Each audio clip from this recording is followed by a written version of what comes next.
Chapter 42, wherein is shown how the Artful Dodger got into trouble. "And so it was that you was your own friend, was it?" asked Mr. Claypole, otherwise Bolter, when, by virtue of the compact entered into between them, he had removed next day to Fagin's house. "God, I thought as much last night." "Every man's his own friend, my dear," replied Fagin with his most insinuating grin. "He hasn't as good a one as himself anywhere." "Except sometimes," replied Maurice Bolter, assuming the air of a man of the world. "Some people are nobody's enemies but their own, you know." "Don't believe that," said Fagin. "When a man's his own enemy, it's only because he's too much his own friend, not because he's careful of everybody but himself. Pooh, pooh, there ain't such a thing in nature." "There oughtn't to be if there is," replied Mr. Bolter. "It stands to reason. Some conjurers say that the number 3 is the magic number, and some say number 7. It's neither, my friend. It's number 1. "Ha ha!" cried Mr. Bolter. "Number 1 forever."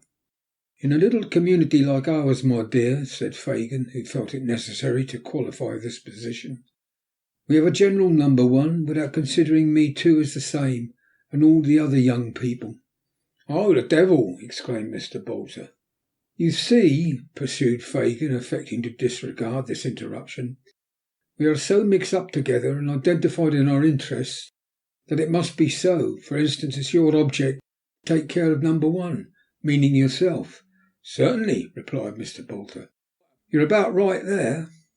"Well, you can't take care of yourself, number 1, without taking care of me, number 1."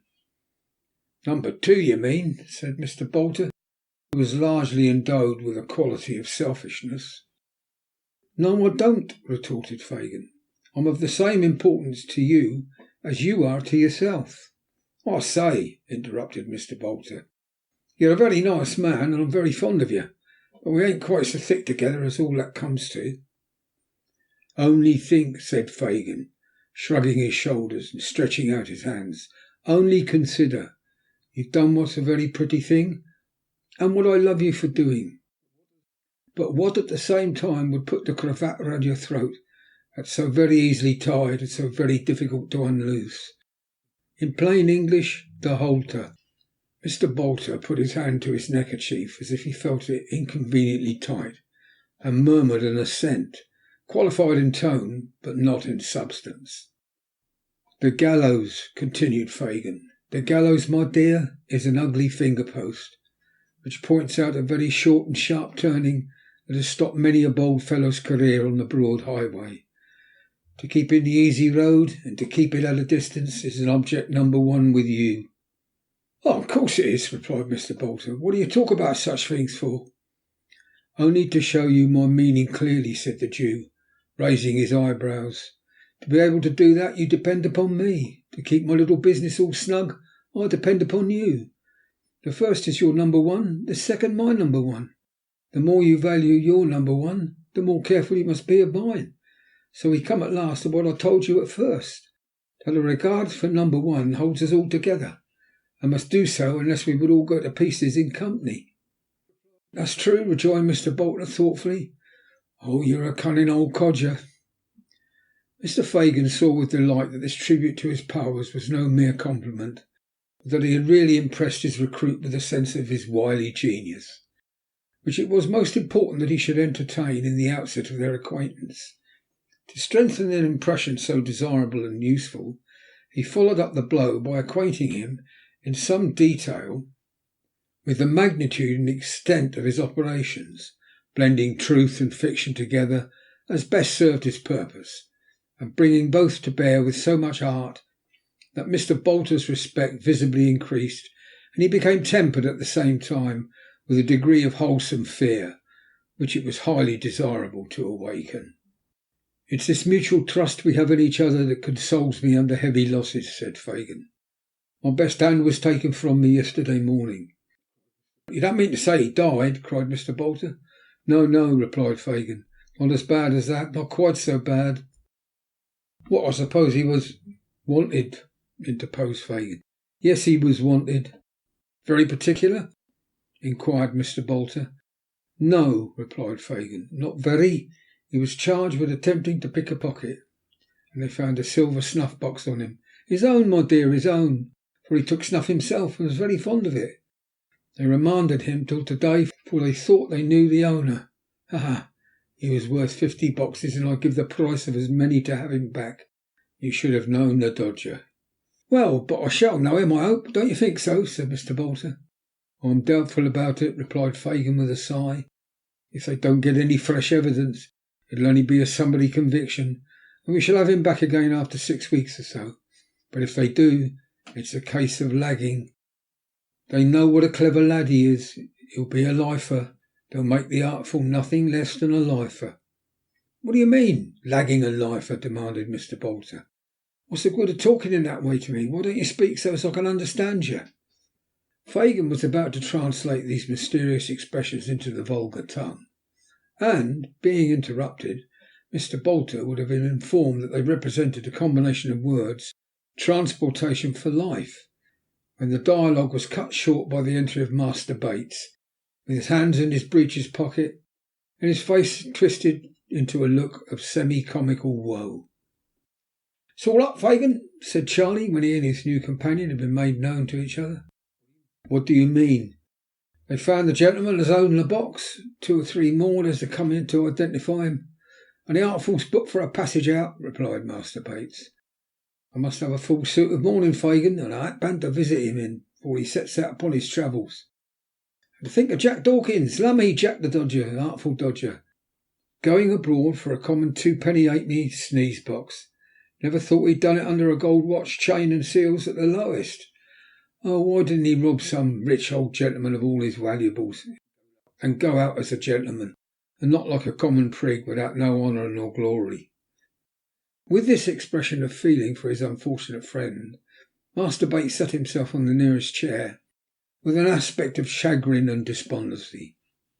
"What do you talk about his having neither honour nor glory for?" exclaimed Fagin, darting an angry look at his pupil. "Wasn't he always the top sawyer among you all? Is there one of you that could touch him or come near him on any scent, eh?" "Not one," replied Master Bates, in a voice rendered husky by regret. "Not one." "Then what do you talk of?" replied Fagin angrily. "What are you blubbering for?" "Because it isn't on the record, is it?" said Charlie, chafed into a perfect defiance of his venerable friend by the current of his regrets. "Because it can't come out in the indictment, because nobody will ever know half of what he was. How will he stand in the Newgate calendar? Perhaps not be there at all. Oh, my eye, what a blow it is!" "Ha ha!" cried Fagin, extending his right hand and turning to Mr. Bolter, in a fit of chuckling which shook him as though he had the palsy. "See what pride they take in their profession, my dear. Ain't it beautiful?" Mr. Bolter nodded in assent, and Fagin, after contemplating the grief of Charlie Bates for some seconds with evident satisfaction, stepped up to the young gentleman and patted him on the shoulder. "Never mind, Charlie," said Fagin soothingly. "It'll come out. It'll be sure to come out. They all know what a clever fellow he was. He'll show it himself, and not disgrace his old pals and teachers. Think how young he is, too. What a distinction, Charlie, to be lagged at his time of life." "Well, it is an honour, that is," said Charlie, a little consoled. "He shall have all he wants," continued the Jew. "He should be kept in the stone jug, Charlie, like a gentleman. Like a gentleman, with his beer every day and money in his pocket to pitch and toss with, if he can't spend it." "No, shall he, though?" cried Charlie Bates. "Aye, that he shall," replied Fagin. "And we'll have a big wig, Charlie, one that's got the greatest gift of the gab to carry out his defence, and he shall make a speech for himself too, if he likes, and we'll read it all in the papers. Artful dodger, shrieks of laughter. Here the court was convulsed. Eh, Charlie?" "Eh?" "Ha ha!" laughed Master Bates. "What a lark that would be, wouldn't it, Fagin? I say, how the artful would bother him, wouldn't he?" "Would?" cried Fagin. "He shall, he will." "Ah, to be sure, so he will," repeated Charlie, rubbing his hands. "I think I see him now," cried the Jew, bending his eyes upon his pupil. "So do I," cried Charlie Bates. "Ha ha ha! So do I. I see it all afore me. Upon my soul I do, Fagin. What a game, what a regular game. All the bigwigs trying to look solemn, and Jack Dawkins addressing him as intimate and comfortable as if he were to judge his own son, making a speech after dinner. In fact, Mr. Fagin had so well humoured his young friend's eccentric disposition that Master Bates, who had at first been disposed to consider the imprisoned Dodger rather in the light of a victim, now looked upon him as the chief actor in a scene of most uncommon and exquisite humour, and felt quite impatient for the arrival of the time when his old companion should have so favourable an opportunity of displaying his abilities. "We must know how he gets on to-day by some handy means or other," said Fagin. "Let me think." "Shall I go?" asked Charlie. "Not for the world," replied Fagin. "Are you mad, my dear? Stark mad, that you'd walk into the very place where—" "No, Charlie, no. One is enough to lose at a time." "You don't mean to go yourself, I suppose?" said Charlie with a humorous leer. "That wouldn't quite fit," replied Fagin, shaking his head. "Then why don't you send this new cove?" asked Master Bates, laying his hand on Noah's arm. "Nobody knows him."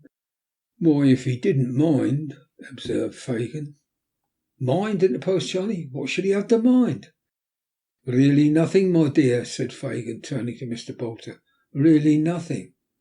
"Oh, I dare say about that, you know," observed Noah, backing towards the door and shaking his head with a kind of sober alarm. No, none of that. It's not my department, that ain't." "What department has he got, Fagin?" inquired Master Bates, surveying Noah's lank form with much disgust. "The cutting away when there's anything wrong, and the eating all the victuals when there's everything right. Is that his branch?" "Never mind," retorted Mr. Bolter. "And don't you take liberties with your superiors, little boy, or find yourself in the wrong shop." Master Bates laughed so vehemently at this magnificent threat that it was some time before Fagin could interpose and represent to Mr. Bolter that he had incurred no possible danger in visiting the police office, that inasmuch as no account of the little affair in which he had engaged, or any description of his person, had yet been forwarded to the metropolis, it was very probable that he was not even suspected of having resorted to it for shelter, and that if he were properly disguised it would be as safe a spot for him to visit as any in London, inasmuch as it would be, of all places, the very last to which he could be supposed likely to resort of his own free will. Persuaded in part by these representations, but overborne in a much greater degree by his fear of Fagin, Mr. Bolter at length consented with a very bad grace to undertake the expedition. By Fagin's directions he immediately substituted for his own attire a waggoner's frock, velveteen breeches, and leather leggings, all of which articles the Jew had at hand. He was likewise furnished with a felt hat, well garnished with turnpike tickets, and a carter's whip. Thus equipped, he was to saunter into the office as some country fellow from Covent Garden Market might be supposed to do for the gratification of his curiosity, and as he was awakened, ungainly and raw-boned a fellow as need be, Mr. Fagin had no fear but that he would look the part to perfection. These arrangements completed, he was informed of the necessary signs and tokens by which to recognise the artful Dodger, and was conveyed by Master Bates through dark and winding ways to within a very short distance of Bow Street. Having described the precise situation of the office, and accompanied it with copious directions how he was to walk straight up the passage, and when he got into the side and pull off his hat as he went into the room, Charlie Bates bade him hurry on alone, and promised to bide his return on the spot of their parting. Noah Claypole, or Morris Bolter as the reader pleases, punctually followed the directions he had received, which, Master Bates being pretty well acquainted with the locality, was so exact that he was enabled to gain the magisterial presence without asking any question or meeting with any interruption by the way. He found himself jostled among a crowd of people, chiefly women, who were huddled together in a dirty, frowsy room, at the upper end of which was a raised platform railed off from the rest, with a dock for the prisoners on the left hand against the wall, a box for the witnesses in the middle, and a desk for the magistrate on the right, the awful locality last named being screened off by a partition which concealed the bench from the common gaze, and left the vulgar to imagine, if they could, the full majesty of justice. There were only a couple of women in the dock, who were nodding to their admiring friends, while the clerk read some depositions to a couple of policemen and a man in plain clothes who leant over a table. A jailer stood reclining against the dock rail, tapping his nose listlessly with a large key, except when he repressed an undue tendency to conversation among the idlers by proclaiming silence, or looked sternly up to bid some woman take that baby out. When the gravity of justice was disturbed by feeble cries, half smothered in the mother's shawl from some meagre infant, the room smelt close and unwholesome. The walls were dirt discoloured and the ceiling blackened. There was an old smoky bust over the mantel-shelf and a dusty clock above the dock. The only thing present that seemed to go on as though it ought, for depravity or poverty or an habitual acquaintance with both, had left a taint on all the animate matter, hardly less unpleasant than the thick greasy scum on every inanimate object that frowned upon it. Noah looked eagerly about him for the Dodger, but although there were several women who would have done very well for that distinguished character's mother or sister, and more than one man who might be supposed to bear a strong resemblance to his father, nobody at all answering that description given him of Mr. Dawkins was to be seen. He waited in a state of much suspense and uncertainty until the women being committed for trial went flaunting out, and then was quickly relieved by the appearance of another prisoner who he felt at once could be no other than the object of his visit. It was indeed Mr. Dawkins, who, shuffling into the office with big coat sleeves tucked up as usual, his left hand in his pocket and his hat in his right hand, preceded the jailer with a rolling gait altogether indescribable, and taking his place in the dock, requested in an audible voice to know what he was placed in that disgraceful situation for. "Hold your tongue, will you?" said the jailer. "I'm an Englishman, ain't I?" rejoined the Dodger. "Where are my privileges?" "You'll get your privileges soon enough," retorted the jailer, "and pepper with them." "We'll see what the Secretary of State for Home Affairs has got to say to the beaks if I don't," replied Mr. Dawkins. "Now then, what is this here business? I should thank the magistrates to dispose of this here little affair and not keep me while they read the paper, for I've got an appointment with a gentleman in the city, and as I'm a man of my word and very punctual in business matters, he'll go away if I ain't there at my time, and perhaps there won't be an action for damage against them as kept me away. Oh no, certainly not." At this point the Dodger, with a show of being very particular with a view to proceedings to be had thereafter, desired the jailer to communicate the names of them two files as was on the bench, which so tickled the spectators that they laughed almost as heartily as Master Bates could have done if he had heard the request. "Silence there!" cried the jailer. "What is this?" inquired one of the magistrates. "A pickpocketing case, your worship."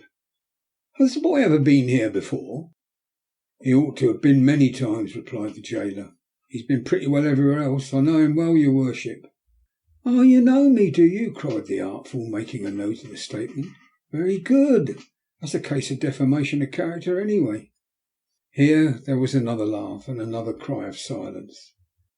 "Now then, where are the witnesses?" said the clerk. "Ah, that's right," added the Dodger. "Where are they? I should like to see them." The wish was immediately gratified, for a policeman stepped forward who had seen the prisoner attempt the pocket of an unknown gentleman in a crowd, and indeed take a handkerchief therefrom, which, being a very old one, he deliberately put back again, after trying it on his own countenance. For this reason he took the Dodger into custody as soon as he could get near him, and said the Dodger, being searched, had upon his person a silver snuff-box with the owner's name engraved upon the lid. The gentleman had been discovered on reference to the court guide, and being then and there present, swore that the snuff-box was his, and that he had missed it on the previous day, the moment he had disengaged himself from the crowd before being referred to.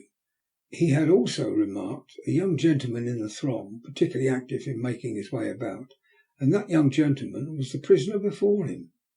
"Have you anything to ask this witness, boy?" said the magistrate. "I wouldn't abase myself by descending to hold no conversation with him," replied the Dodger.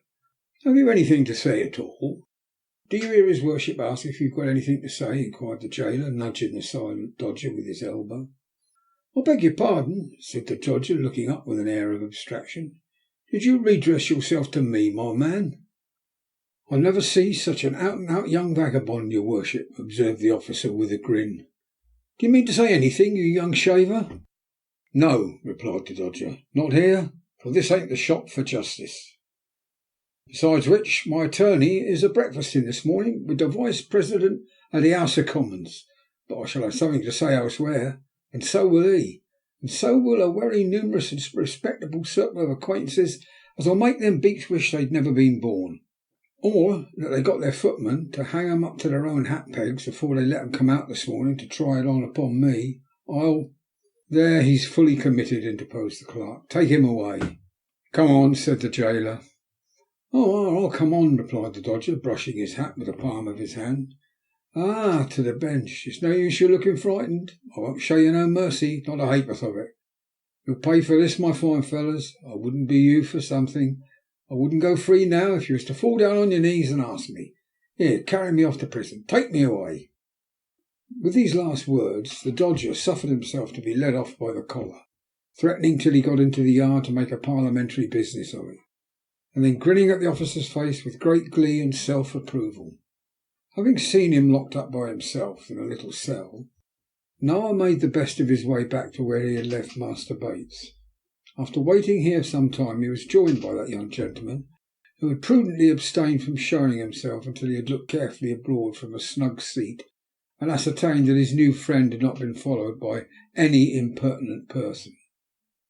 The two hastened back together to bear to Mr. Fagin the animating news that the Dodger was doing full justice to his bringing up and establishing for himself a glorious reputation.